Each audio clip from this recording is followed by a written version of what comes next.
রাজধানীর মোহাম্মদপুরের Japan garden city এলাকা। শুক্রবার মধ্যরাতে এখানে একাধিক কুকুর ও একটি বিড়াল মৃত অবস্থায় পড়ে থাকতে দেখে স্থানীয়দের সন্দেহ হয়। এই তথ্য ও ছবি সামাজিক যোগাযোগ মাধ্যমে ছড়িয়ে পড়লে ওঠে নিন্দার ঝড়।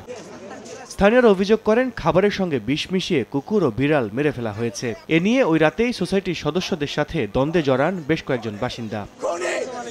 স্থানীয়রা বলছেন, সোসাইটিতে বেওয়ারিশ কুকুরের সংখ্যা বেড়ে গেলেও এভাবে বিষ প্রয়োগে প্রাণী হত্যা কেউ কল্পনা করেননি। এখানে 14টা কুকুর হত্যা করা হয়েছে, এটা প্রকাশ্যে আসছে। তাদের কথা হচ্ছে তারা কুকুর রাখতে দিবেন না। তাদেরকে খাবারের সাথে পয়জন মিশিয়ে মেরে ফেলা হচ্ছে। যে খাবারগুলোতে শুধু কুকুরই মারা যায়নি, অনেকগুলো বিড়ালও মারা গিয়েছে। প্রাণী নিধনের ঘটনায় শনিবার আদাবর থানায় সাধারণ ডায়েরি করেন অভিনেত্রী কাজী নওশাব আহমেদ। অভিযোগ করেন, জাপান গার্ডেন সিটি আবাসিক এলাকায় বিষ প্রয়োগে 10টি কুকুর ও একটি বিড়াল হত্যা করা হয়েছে। এ ঘটনায় নিন্দা ও ক্ষোভ প্রকাশ করে দায়ীদের আইনের আওতায় আনার দাবি জানিয়েছেন প্রাণীপ্রেমীরা। তারা মুখ দিয়ে বলবে যে আমরা যেটা করেছি সেটা আমাদের ভুল হয়েছে। 2019-এর প্রাণী কল্যাণ আইন অনুযায়ী যে 2 বছরের জেল হয় আর একটা জরিমানা হয়, অর্থদণ্ড জরিমানা, এইটা ওনাদের হওয়া উচিত। সন্ধ্যার পর বিষয়টি নিয়ে একটি সংগঠনের সাথে আলোচনায় বসে সোসাইটি কর্তৃপক্ষ। এ ঘটনায় সোসাইটির এক সদস্যের বিরুদ্ধে অভিযোগের তীর ছুড়লে মারধর করা হয় এক যুবককে।